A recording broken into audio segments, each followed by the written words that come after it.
사람이 누군지 보세요. 사무엘 역사 제1부. 역사야. 어렸을 때 사무엘이요. 사무엘이 어렸을 때에. 네, 사무엘 하면은 생각나는 게 어떤 것이 생각납니까? 역사가 아니고 사역인데. 역사. 역사나 사역이나 비슷한 말이에요. 자, 은별이는 사무엘 하면 생각나는 게 뭐 있어요? 성전 청소하고 기도하는. 그래? 대린이는? 저는 기도하는 거는 그리고 사무엘이 하나님한테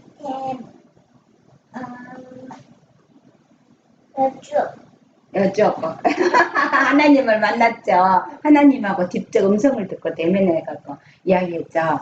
근데 사무엘을 하면 왜 그런 사람이 났을까? 사무엘이 한번 보겠습니다.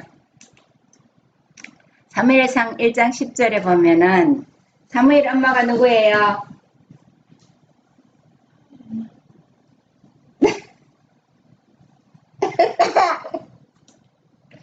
사무엘 엄마 누구?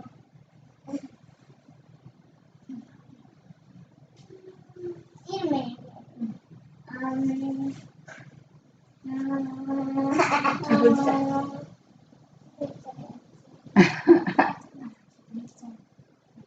까먹으세요?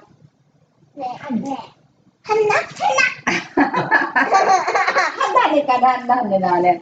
자, 사무엘상 1장 10절에 보면은 한나가 마음이 괴로워서 여호와께 기도하고 통곡하며 서원하여 가로되 만군의 여호와여 만일 주의 여종의 고통을 돌아보시고 나를 생각하시고 주의 여종을 잊지 아니하사 아들을 주시면 내가 그의 평생에 그를 여호와께 드리고 삭도를 그 머리에 대지 아니하겠나이다. 사무엘의 엄마가 사무엘의 편을 하시기 전에 사무엘의 아빠는 엘가나였는데 엘가나가 한나가 원래 부인이었는데 아기를 못 낳아서 다른 부인을 하나 뒀어요. 그런데 사무엘이 한나가 매년 이제 6월절이나 이런 데 가서 제사 지내러 갈 때 이 분인나가 엘가나의 다른 부인이었는데 분인나가 자기는 아기를 많이 낳았는데 한나는 아기를 하나도 못 낳는다고 얼마나 저주를 하고 핍박을 했는지 사무엘 엄마 한나가 마음이 다른 모든 그 축제의 기쁨도 다 잊어버리고 그냥 그 축제가 맨날 가면은 여호와 앞에 가서 어떻게 기도하고 통곡했대요. 통곡이 뭔지 알아요? 통곡이 뭐예요? 통곡은 울면서 하나님께 막 통곡하면서 얘기하는 소리 내갖고 아무 어떤 말이 위로가 되는 말이 없어. 그냥 울음밖에 사람이 할 수 있는 것 제일 마지막이야. 너무 억장이 무너지고 너무 억울하면 통곡해서 그것을 표현하는 거예요. 그렇게 하면서 하나님께 기도하는데 하루 종일 기도했어. 그렇게 해서 하나님께 서원해서 만약에 내게 아들을 주시면 그 아들을 여호와께 드려서 그 하나님께 드리는 사람은 머리에 삭도가 뭔지 하면 머리를 자르지 않는 거예요. 머리를 안 자르는 거예요. 그렇게 해서 여호와께 드리겠습니다 하고 서원을 했어. 화이트석 사무엘상 1장에 보면은 성칠함의 보상 선지자 사무엘의 생애에 초년 3년 동안에 그의 어머니는 그가 선한 것과 악한 것을 분별할 수 있도록 조심스럽게 그를 가르쳤다. 그 어머니는 그의 주변에 있는 잘 아는 실물을 들어서 그의 생각을 창조주께로 인도하려고 애를 썼다.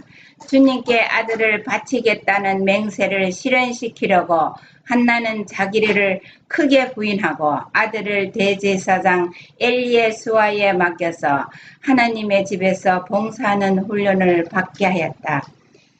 사무엘이 몇 살 때쯤 엘리의 집에 갔을 것 같아요? 아니, 18살. 아니, 13살. 7살 아니면 8살. 7살 아니면 8살? 13살. 지선이 생각나요? 그런데요, 이게 나왔더라고요.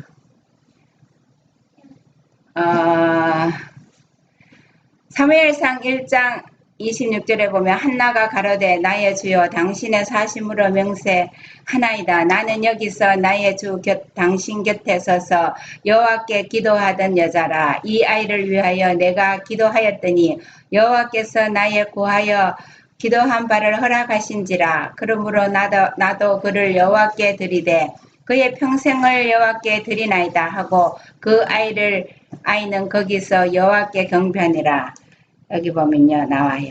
화이트석 사무엘상 3장 4절에 보면 12살 때 사명을 받은 사무엘. 12살 때 나왔어요. 그럼 12살 때. 13살 열이니까 내 말이 맞네. 13살. 단지 12살밖에 되지 않았는데도 한나의 아들은 지극히 높으신 분으로부터 특별한 사명을 받았다. 12살 때. 근데 유대인들이 홀로 자립해가 설 수 있는 나이가 부모가 떨어져서 지가 스스로 다 할 수 있어야 돼. 거 가서 시중 들은 아이면은 거 가서 봉사를 못 하겠지, 그치? 12살 때. 12살. 12살 때 가는 거는 12살 12살 되던 해에 갔다. 12살 여기는 12살밖에 되지 않았는데도 한나의 아들은 지옥이 높으신 분으로부터 특별한 삶을 받았다. 말씀이 한나 엄마가 굉장히 데려다준 나이지 아니면은 사무엘이 성전에서 봉사하는 중에 12살 때 특별한 사명을 받았는지 어떻게 생각하고 한나 그건 엄마가 모르겠네. 그건 생각 안 해봤는데, 근데 이래 생각하니까 이제 보면 어느 정도 자기가 저거를 해야 어떤 때는 또 저 때는 그러지 않았어?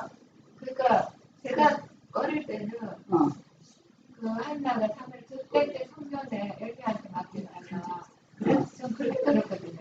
그런데 여기 이거가 저는 특별한 사명을 받은 나이가 12살밖에 안 되었는데 받았다 이렇게 말해요. 잘 모르겠어. 좀 생각해 봅시다. 어쨌든 이때에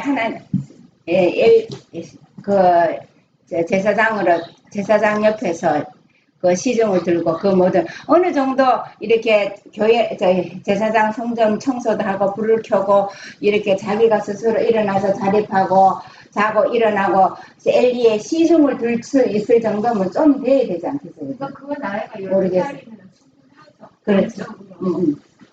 대상을 도울 수 있는 것이 그렇죠.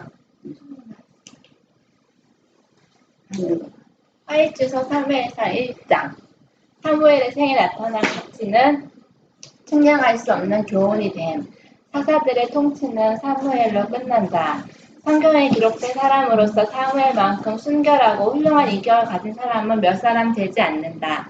생각이 깊은 성경 학도라면 사무엘의 전기보다 더 가치 있는 교훈을 담고 있는 전기도 몇 되지 않음을 알 것이다. 네, 사무엘을 연구하면은 우리가 사무엘을 또 우리가 바라보고 이렇게 하면 우리가 그 생애를 살 수 있잖아요.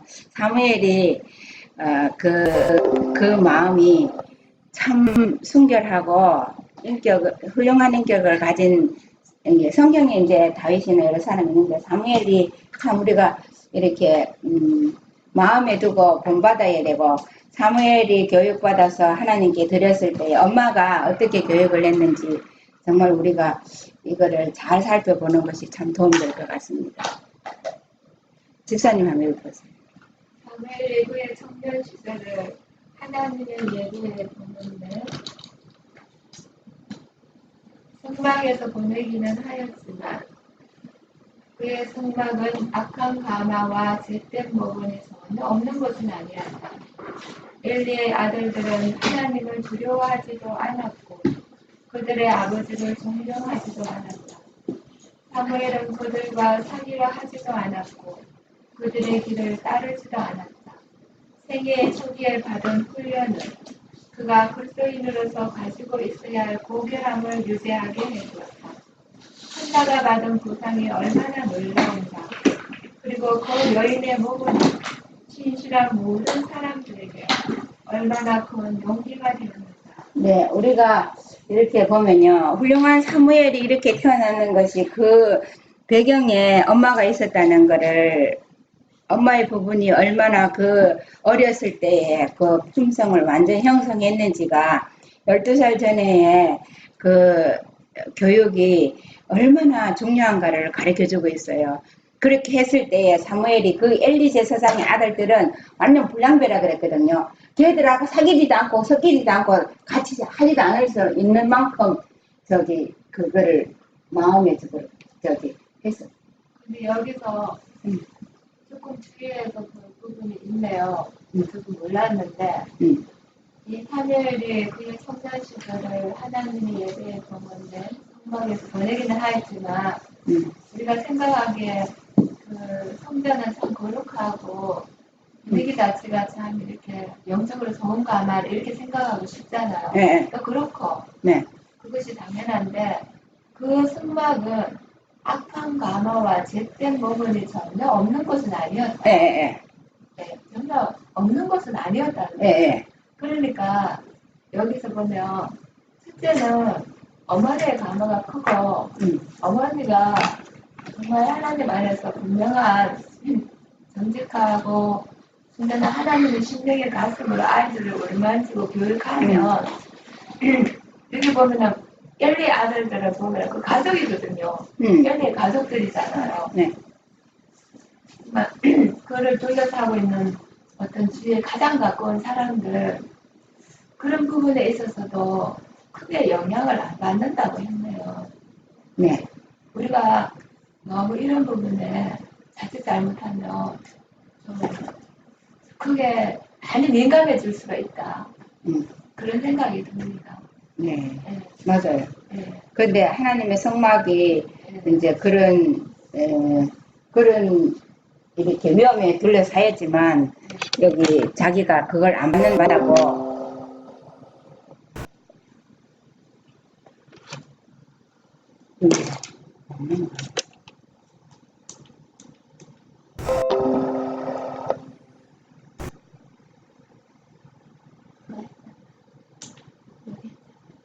그렇게 그 성막이 거기에 예배 드렸지만 그 환경은 참 악한 환경이었는데 거기에서 그것을 보지도 듣지도 않는 사람처럼 오직 성전에서 그렇게 자기가 봉사를 했는데 그러기가 참 쉽지 않고 다 휩쓸려 가는데 쉽지 않다는 거죠, 그죠? 그렇지만 그 교육이 성공했다. 그렇죠. 하이투석 3월상 2장 11절에 보면요. 본성적 애정을 이긴 믿음의 승리. 그 아이가 자라서 어머니를 떠날 수 있을 만한 나이가 되자 그 어머니는 곧 하나님께 드린 엄숙한 서약을 이행하였다. 어머니의 마음에서 우러나오는 헌신과 사랑으로 한나는 아이를 사랑하였다. 그의 힘이 자라는 것을 보고 있을 때 그리고 그의 아이다운 말에 귀를 기울이고 있노라면 그녀의 애정은 아들을 더욱 자신에게 가까이 휘감아 들인다. 그는 그녀의 하나밖에 없는 아들이요 하늘의 특별한 선물이었다. 그러나 그녀는 그를 하나님께 드릴 보화로서 받은 것이다. 그녀는 크신 시여자이신 그분의 아들을 자기의 것으로 붙들어 놓지 않을 것이었다. 믿음은 어머니의 마음을 강하게 해주었고 그는 본성적인 애정의 요구에 굴복하지 않았다. 사무엘 엄마가 믿음이 아주 자기가 소원한 그것을 정말 그렇게 기다리고 애타게 기다리던 아들을 낳아서 재롱 부리고 이쁜 짓을 하고 이렇게 해가 커가는데 이거를 드린다는 소원을 이행하기가 참 쉽지 않을 거예요. 그냥 엄마들이 아기를 애지중지하다 키우다가 얘를 드릴 수 있는 믿음도 있어야 돼요. 그죠? 근데 이게 어떻게 보면 쉽지 않지만 그렇다고 또 별로 어려운 것도 아니에요. 아무것도 안 해요. 그렇죠. 아무것도 안 믿음으로 하면은 아무 네, 문제가 되지 않죠. 예정이 음. 신앙이라 하면 예정까지도 굴복시키는 거니까. 그렇지. 예. 그 본성적인 애정의 요구에 굴복, 예, 자기가 신앙의 건 그거를 굴복했다. 다 드릴 수는. 하나님께서 아들을 주실 때도 그런 마음이었겠죠. 예수님이 들어가시네요. 가정에서의 어머니의 결정적인 힘, 모든 어머니들이 그들의 책임과 의무가 얼마나 중요하며 그들의 신실한 봉사에 따르는 보상이 얼마나 클 것인가를 실감할 수 있다면 매일 어린아이들에게 미치는 어머니의 가마는 그들에게 영생을 얻을 준비를 시키든지 아니면 영원한 죽음을 당할 준비를 시키고 있는 것이다. 가정에 있는 어머니는 책상에 있는 목사보다 심지어는 보좌에 앉아있는 임금보다도 더욱 결정적인 힘을 행사하고 있는 것이다. 어머니, 아무래도 사무엘의 엄마가 한나의 엄마, 한나처럼 믿음이 좀 안 좋은 것 같아요. 애들이 그렇게 엘리의 애들, 아니 엘리의 부인이 한나처럼 그렇게 믿음이 좋았으면 그 애들이 그렇게 되지 않았겠죠, 그죠? 제사장이지만은 그래서 엄마의 믿음이 얼마나 중요한지 걔를 영생으로 인도하든지 아니면은 사망으로 가게 하든지 그러면서 이걸 보면서 마음에 가책이 많이 됐어요. 나도 다 못하는 것들이 많아가지고. 그래서 어떻게 해야 이걸 해결할 수 있나. 앞으로 나가시면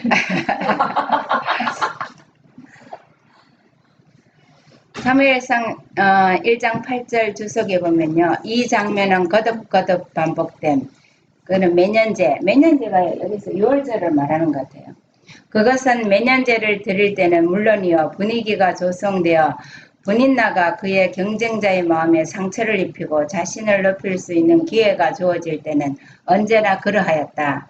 이 여자의 처사는 한나에게 거의 참을 수 없는 시련으로 생각되었다. 사단은 할 수만 있으면 하나님의 신실한 자녀들을 화나게 하고 멸망시키기 위하여 그의 대리자를 이용하여 그들을 괴롭힌다.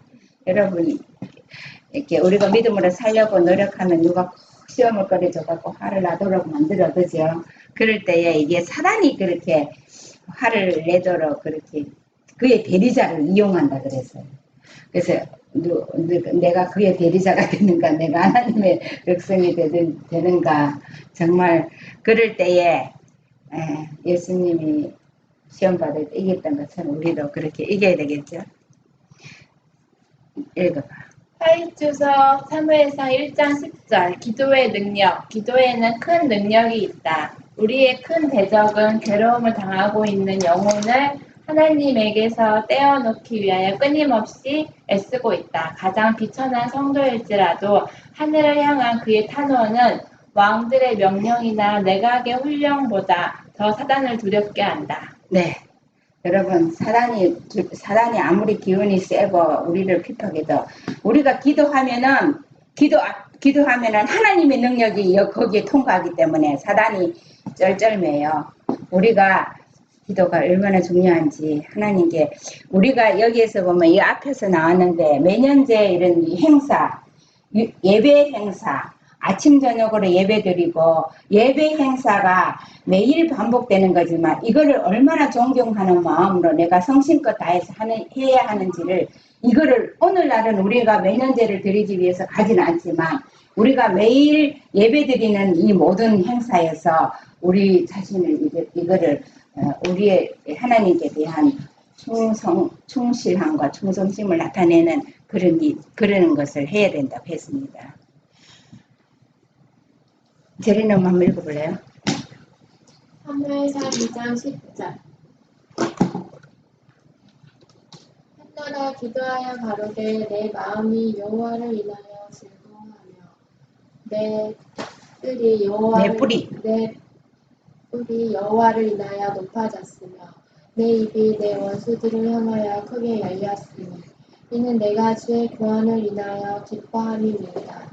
여호와와 같이 거룩하신 이가 없으시니 이는 주밖에 다른 이가 없고 우리 하나님 같은 반석도 없으심이니이다.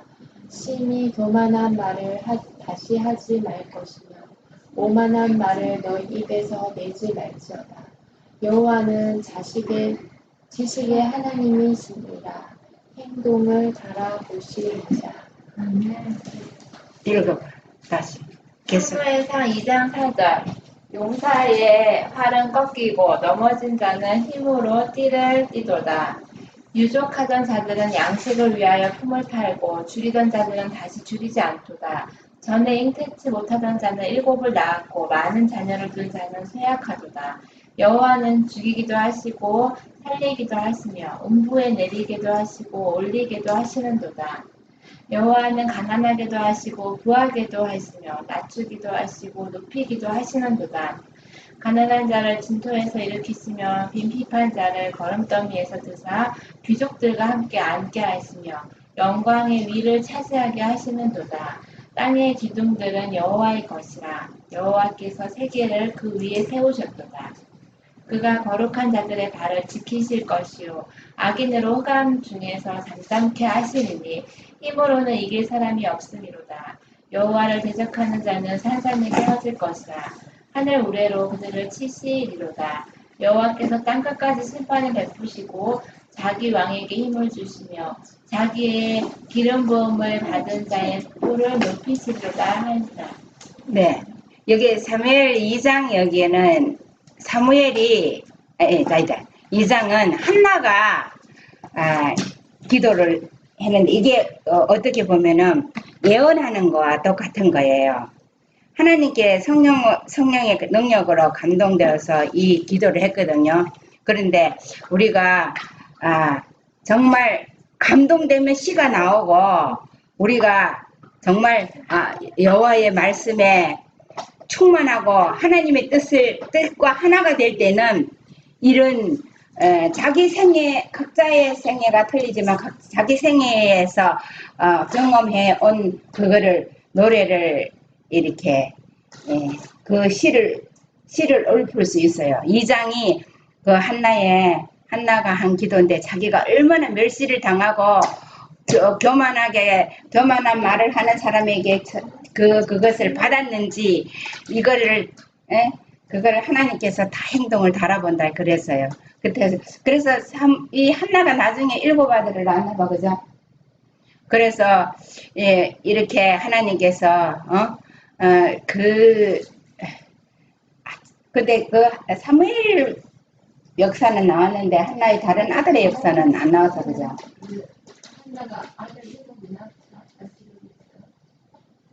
7이 전에 잉태지 못하던 자가 7을 낳았고. 몇 절?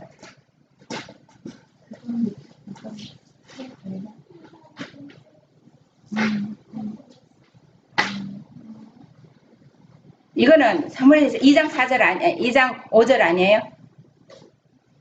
여기 다음에 한번 찾아보세요. 그래서 여호와께서 다 가난한 자도 부하게 하시고 이렇게 모두 하시는 것이 우리가 얼마나 여호와 앞에 우리 행사를 다 드리면서 정말 실족하지 않고 여호와의 말씀대로 순종하면서 살 수 있으면 하나님께서는 이 세상의 모든 것들을 우리를 통해서 영광을 나타내시고 우리를 하나님의 역사를 입게 하시는 것 같아요. 여호와께서는 한나를 도와주셨습니다. 한나가 아이를 낳게 해주셨습니다. 한나는 세 아들과 2딸의 어머니가 되었습니다. 그럼 5, 6절. 2장 21절. 2장 21절. 여기 넣었으면 좋았는데 2장 21절까지 다 안 봤네. 세 아들과 2딸을 봤으니까 사무엘까지 세 아들인가 봐, 그죠? 그거는 그냥 7 아들이라는 거는 완전을 나타내기 위해서 그렇게 했는, 이제, 그러니까 애기 못 낳는다고 그게 아니라 낳는 사람도 교만해갖고 그렇게 하면 안 된다는 거예요. 그죠? 화이트석 사무엘상 2장 12절에서 17절 보면 연결고리였던 상징의 봉사, 상징적 봉사는 이 상징적 봉사가 뭐냐면은 그때는 6월절을 지켰는데 우리가 이게 상징적 봉사를 말해주면 성만찬이나 이런 게 상징적 봉사가 아닌가 그런 생각이 들더라고요. 상징적 봉사 6월절이 성만찬이 6월절을 대신한다고 그랬거든요. 그래서 우리가 이제 이런 거를 좀 정기적으로 좀 자주 했으면 좋겠습니다. 상징적 봉사는 하나님과 이스라엘 사이를 연결짓는 고리였다. 희생 제물들은 그리스도의 희생을 상징하는 것이었고 백성들의 마음에 장차 오실 구세주에 대한 요동치 않는 믿음을 갖게 하려는 때에 있었다. 성서와 관련된 사람이면 누구에게나 거룩한 심령, 생활의 순결, 하나님께 대한 경외심, 그리고 하나님의 요구에 대한 엄격한 순종이 요구되었던 것은 주께서 그들의 재물을 받으시고 계속해서 그들에게 임재하시기 위함이었다. 한편 백성들은 구원의 계획과 자신들의 의무를 바로 이행하도록 하기 위함이었다. 그러니까는 우리가 예배 시간이나 이런 것들 상징적 봉사 성만찬이나 이런 것들을 통해서 하나님이 임재하시기 위해서 하나님이 그때에 오셔서 우리와 함께 하실 어떤 기회를 하나님께서는 우리에게 그럴 때에 이 6월절에 가서 그렇게 통곡하며 자기의 소원을 기도하고 했을 때 하나님께서 만나주시잖아요. 그죠? 근데 우리가 어려움이 없어서 하나님께 매달리는 일이 없는 게 아니라 정말 하나님께 매달릴 수 있는 그런 믿음이 예수님이 이 땅에서 하나님께 아버지 하나님께 매달렸던 것처럼 그런 것이 필요한 것입니다. 여기서 네. 그 상징적 봉사라는 것은 여기서는 집사님이 희생제물들은 예수님의 오심을 네. 그때는 아직 예수님 오시기 전이잖아요. 6월절에 예수님 오시는 것을 상징하는 그러니까 그 오심을 대한 상징이라는 뜻이죠. 예, 그리고 성만찬은 6월절을 대신하는데 다시 재림하실 것을 상징하신다. 어쨌든 진짜 여기 문맥으로는 그 성만찬하고는 상관이 없어요. 제가 볼 때는 예수님의 희생을 상징하는 것이었고 백성들의 마음에 장차 오실 구세주에 대한 요동치 않는 믿음을 갖게 하는 데 있다. 네. 근데 이게 어떻게 되냐면요. 옛날에는 6월절을 통해서 그때 상징적 예식으로 그거를 연결돼서 고리였거든요. 근데 지금은 6월절을 성만찬은요. 6월절을 대신한다고 나와요. 그러니까 성만찬을 통해서 지금 우리가 해야 될 것은요. 성만찬을 통해서 6월절을 인정하고 과거를 인정하고 앞으로 오실 예수님을 인정하는 것이 성만찬이에요. 그런 말씀을 제가 막 인정을 하는데 여기에서는 내용으로 봐서는 여기서는 이때는 이제 6월절이 그때 이 절기가 없어서 앞으로 오실 예수님을 기다렸으니까. 그러니까 우리 현재 우리는 그 예식을 통해 성만찬이나 이런 예식을 통해서 그 과거를 인정하고 미래에 예수님 오실 것을 우리가 기다리는 마음을 해야 되는 거죠. 그때 당시는 6월절이었어요. 장차 오실 예수님에 대한 예. 믿음을 갖고. 근데 여기서 우리가 생각해 봐야 되는데 화이트석 사무엘상 2장 12절을 보면은 엘리의 태만한 죄 이것이 우리가 가정에서 많이 행해지고 있는 내용이더라고요. 엘리의 이게 성경은 이 한 구절만 보면 문맥이 완전히 달라지거든요. 그러면은 사무엘이 3살 때 갔느냐 12살 그게 중요한 게 아니라 유대인들 규례에는 12살 때 하나니까 바치거든 나시를. 그러면 모세도 12살 때 부모 떠났잖아요. 그러면 여기 사인지에 보면은 성경이 문맥 보면은 젖뛸 때가 나이 좋은 날이 모를 젖뛸 때 엘리야에게 갔다고 했잖아요. 갔다 왔는데 성경 전체나 선지자의 문맥을 보면은 이 모세도 저기 사무엘이 키워가졌잖아요. 엄마가 떨어질 수 있는 나이가 되었을 때 하나님께 바쳤다. 그러니까 이 성경을 연결시키려면은 12살 되기 전에 이미 아이를 데리고 세상에 선약을 했어요. 그래가지고 나중에 데리고 지금 왔다가 부모, 이제 엄마를 떨어질 수 있을 때 완전히 바친 거거든요. 우리가 그렇게 이해하면 돼요. 그러니까 여기 보면 왔다 갔다 했는지 그거는 그러니까 모르겠어요. 여기 성경 그 1절, 2절에 보면은 젖뛸 때 완전히 맡긴 거 나왔잖아. 맡긴 거를 보면 조그만 저때 때 애가 그때 가서 서야겠나? 사역은 모르겠어요. 모르겠지. 그런데 여기 보면 그 하이선자 그 뒤에 보면 또 나왔잖아. 이게. 2장 11절 보면 본성적인 해점은 이게 믿음의 승리야. 그 아이가 자라서 어머니를 떠날 수 있을 만한 나이가 되자 그 어머니는 그 하나님께 드리는 엄숙한 서약을 약속으로 이행했다. 아 그래 그것도 일리가 있겠네. 예, 그러니까 제가 성경을 연체 문맥을 장을 갖춰서 보면은 한쪽으로 우리가 치우치지 않는다는 얘기예요. 그러니까 12살 때 완전히 그것을 이행을 했네. 중요한 게 아니라 성경에 보면 그래. 12살 때 되게 성인식을 했잖아요. 예수님도 12살 때 있고 모세도 부모를 한데 엄마를 떠났잖아요. 네. 자 하이츠서 사무엘상 2장 12절 보면은요 읽어보세요. 엘리의 처사 곧 아버지로서 자녀들을 방임한 죄, 제사장으로서 임무를 태만히 한 죄는 꿋꿋하고 자기 부정적인 한나의 신실성과 충격적이고도 고통스러운 대조를 이룬다. 엘리는 하나님의 뜻을 익히 알고 있었다. 그는 하나님께서 어떤 사람을 받으시며 어떤 일을 정죄하시는지 알고 있었다. 그러나 그는 그의 아이들이 방자한 정욕과 삐뚤어진 식욕과 타락한 도의심을 그대로 가지고 자라도록 내버려 두었다. 네, 아버지가 역할이 참 중요한 것 같습니다. 아버지가 자녀가 저것을 딱 보면은 저렇게 자라났으면 안 된다는 것을 알고 묵인하고 방임하는 죄가 사망을 가져왔습니다. 가정이 다 파탄이 됐어요. 자, 은별이 한번 읽어봐. 그러면 예린이 읽어봐. 예린아 안 읽어봐. 어디? 읽어봐. 어디까지야? 다 읽어봐. 못하다. 엘리는 해. 엘리는 하나님의 율법으로 자녀들을 교훈하였고 자신의 생애로 선한 모본을 보였지만 이것만을 의무를 그 의무를 다한 것이 아니었다.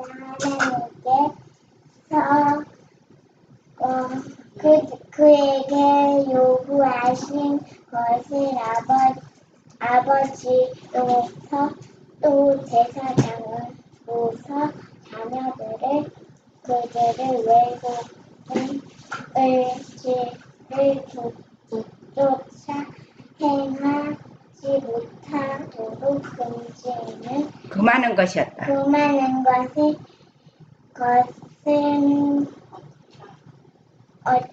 그는 이것을 하지 못한 것이다. 오케이, 잘 읽었어요.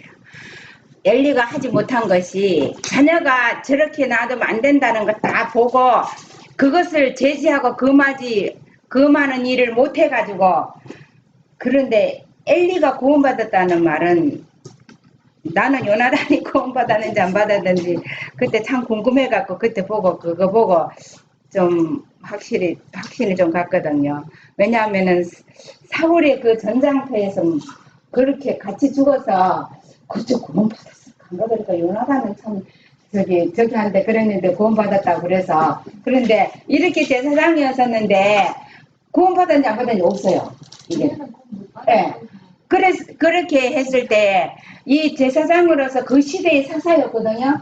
그러는데 그렇게 했는데도 이렇게 자식들의 죄를 보고도 그것을 지적하지 하고 바른 길로 못 가게 가만 놔두고 방임한 죄 때문에 가정이 다 멸망했거든요. 그래서 참 우리가 우리 자신의 죄뿐만 아니라 가족이 잘못하고 있는 것을 보고 그냥 두면은 다 멸망으로 간다는 것입니다. 하이주서 사무엘상 2장 12절 엘리의 분을 따르는 부모들에 대한 경고. 태만한 엘리의 분을 따르고 있는 부모들이 그들이 자녀들에게 하고 있는 교육의 결과를 볼 수가 있다면 엘리에게 내려졌던 저주가 그들 위에도 틀림없이 떨어지리라는 것을 느낄 것이다. 부모의 권위에 대한 반역의 죄는 오늘날 세상에 있는 범죄와 불행의 원인이다. 네, 세상에도 자녀들이 뭐 부모를 재산 때문에 죽이고 한다 그러지만 그 모든 것이 교육이 잘못돼서 그래, 그죠? 어디에 그런 마음을 먹을 수 있는 마음이 싹트도록 그냥 방임하고 그냥 요즘은 자유를 준다 그러는데 이것이 그리고 하나님을 믿는 사람 가정도 부모를 죽이잖아요. 자녀가. 그렇게 하니까 이게 정말 하나님의 사단이 지배하지 않도록 하나님께서 지배할 수 있는 그들 자신뿐만 아니라 가정 모두가 다 정말 경각을 해야 되고 태만하거나 방임하거나 그냥 묵인해갖고 아이고 쟤 크면 괜찮겠지 철들면 괜찮겠지 이거 아니라는 그냥 진짜 12살 때는 확실하게. 근데 그것도 있어요. 그렇게 해서 부모의 권위로 잡으면은 그 애가 나중에 삐뚤어져. 근데 그렇게 사랑으로 하는 게 그게 중요하지. 핵심이지. 사랑이 아니고 권위를 하면은 자식이 돼. 내가 크면은 부모를 복수하려고 마먹는데. 그러니까 그게 부모도 진짜 사랑하는 마음. 그러니까 하나님의 사랑을 정말 알려주면은 그게 사람 진짜 감동이 돼야 돼. 엄별이랴 왜 그러고. 알라. 자, 읽어. 불신자가 되고 있는 많은 젊은이들 교훈과 모본으로 젊은이들이 하나님과 그분의 말씀에 대한 경외심을 배우게 하라. 부모들의 헌신의 부족으로 인하여 내심으로는 불신자가 되어가고 있는 청년들이 많다. 많이 있다. 여보세요. 잘 읽어봤어요. 잘했어요. 왜 불신자가 돼가는 젊은이들이 부모가 자기가 헌신의 부족으로 함으로 자녀를 키움으로 인해서 그 자녀들의 마음에는 불신자가 되는 그런 길을 닦아준다는 겁니다. 그러니까 우리가 정말 헌신하는 마음으로 자녀를 키우고 해야 되는 것 같습니다. 하이트석 사무엘상 2장 12절 목사의 의무. 모든 부모들은 그들의 가족들이 선한 사업과 완전한 그리스도인 가정의 모본이 되도록 하기 위하여 노력하여야 한다. 그러나 이것은 특별히 거룩한 사물을 취급하는 사람들, 백성들이 교훈과 지도를 찾아 구하는 사람들의 의무이기도 하다. 그리스도의 종들은 양무리의 본이 되어야 한다. 자기의 가정을 지혜롭게 잘 다스리지 못하는 사람은 그리스도의 교회를 지도할 자격이 없다. 진짜 이게 어찌 보면 가정을 잘 다스리고 아브라함이 보면은 그 권석이 가정이 다 그리스도인 되게 하는데 아버지들을 다 모아놓고 교육을 시키더라고요. 각 가정의 제사장 아버지들을 모아놓고 다 교육했을 때에 그 1000명이나 된 사람들을 어떻게 다 하겠어요, 그죠? 근데 아버지만 교육해놓으면 그 가정은 다 되는 거야. 그래서 이런 생각이 해봤어요. 거부가 돼서 한 사람 한 사람들을 다 정말 하나님 바로 믿을 수 있는 사람들을 다 해서 다 베풀면서 그러면은 하나님께서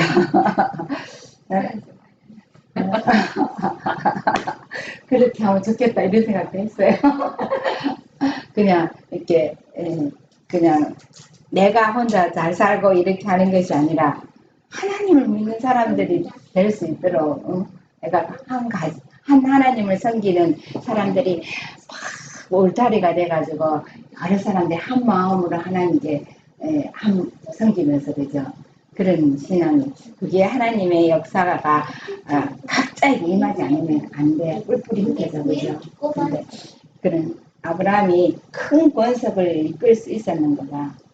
그 하나님께서 섭리하셨지만 아브라함도 대단한 사람이었어요. 화이트석 사무엘상 2장 12절 목사들과 그 자녀들 어떤 환경 하에서도 부모의 불신실이 큰 죄인인 것은 사실이지만 백성들을 가르치고 그리스도를 대표하는 사람들의 가정에 그런 죄가 있을 때 그것은 10배나 더 큰 죄가 된다. 자기 가정을 잘 다스리지 못하는 복음 사역자들은 그들의 그릇된 모본으로 많은 사람들을 그릇 인도하고 있다.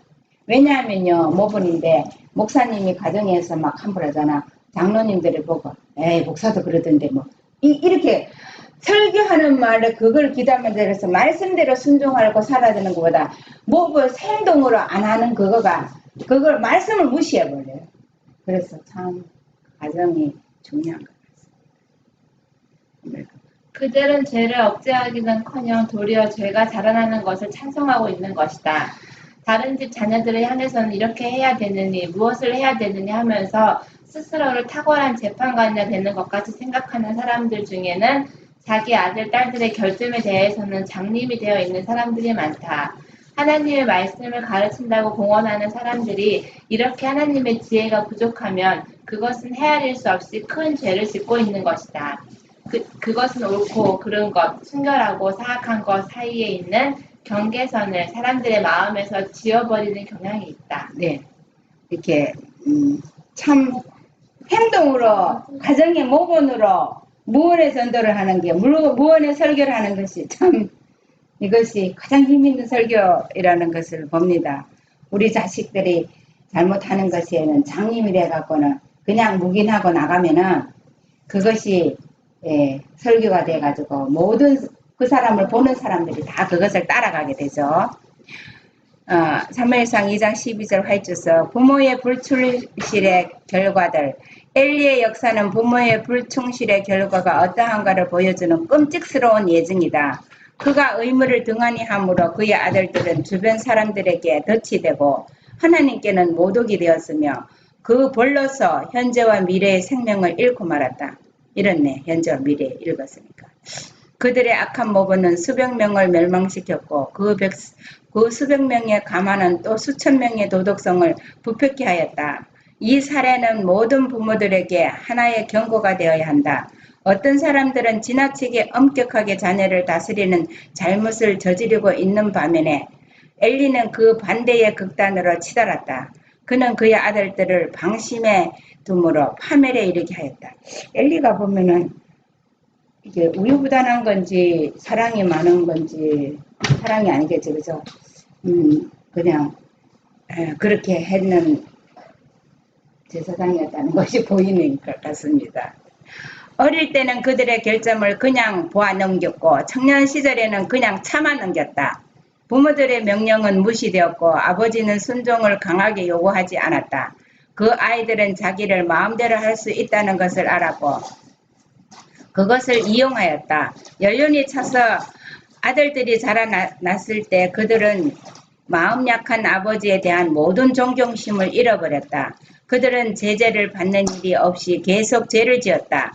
엘리는 아들들에게 가난하였지만 그의 말은 아무런 주의를 끌지 못하였다.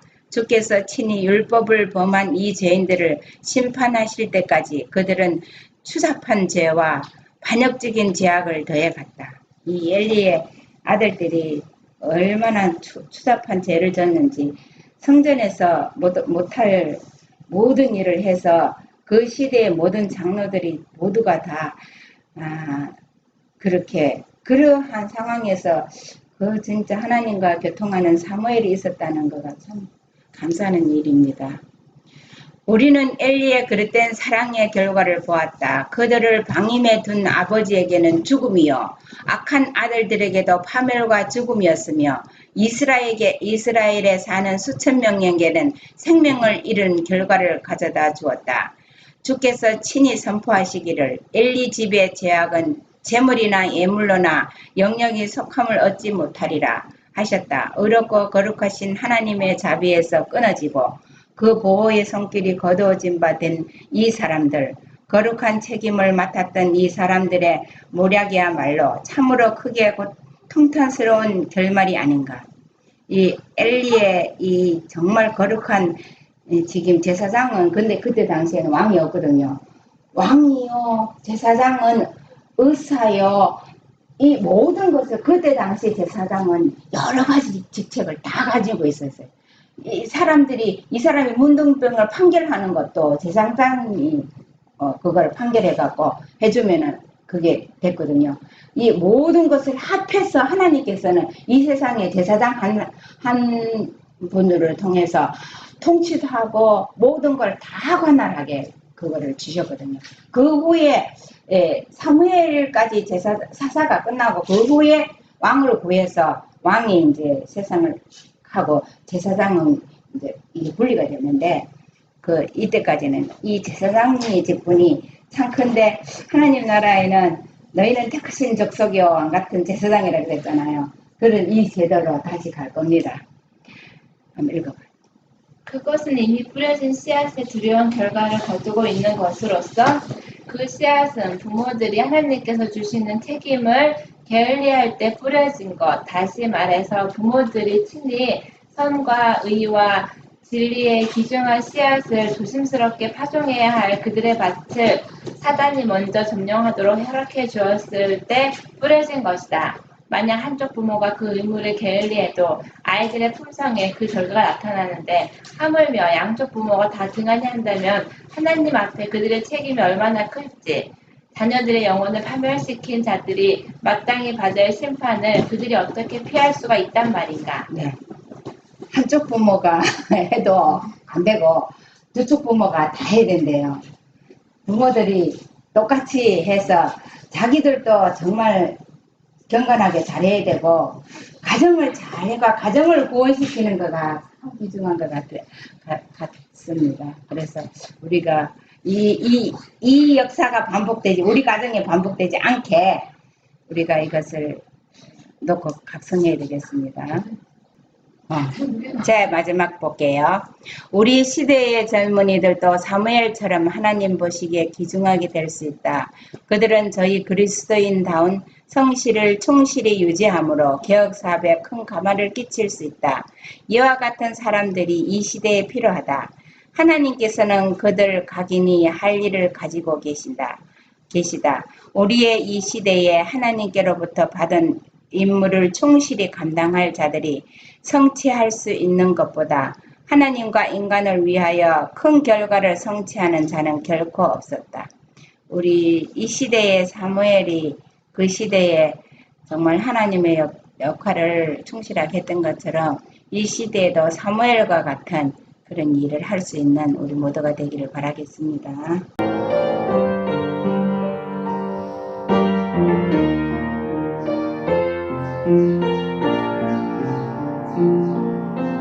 주님 다시 오실 때까지 나는 이 길을 가리라. 좁은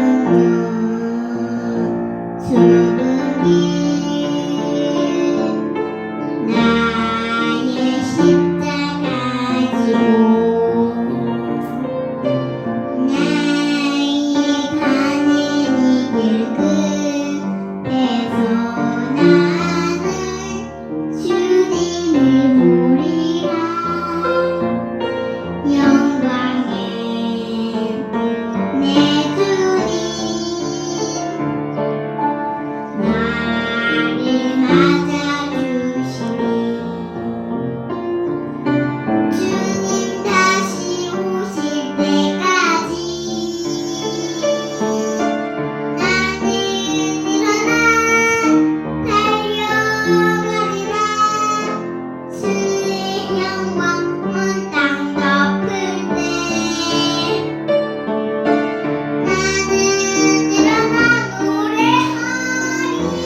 내